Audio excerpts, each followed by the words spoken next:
Hoy, Jollibee, bakit ka nakikipag-usap dyan? Amang inasal, nakikipagkaibigan siya sa akin. Nahihibang ka na ba? Tayo magkakampi dito, kalaban natin yan. Okay lang kahit ayaw niyo ako maging kaibigan. Kasi ako pa rin naman yung pinaka-the best na fast food eh.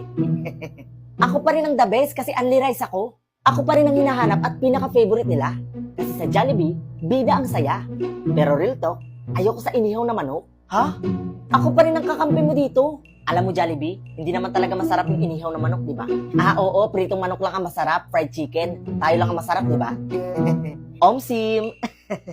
Hoy, Jollibee, talagang kakampihan mo yan? Wala akong kinakampihan, sinasabi ko lang yung totoo.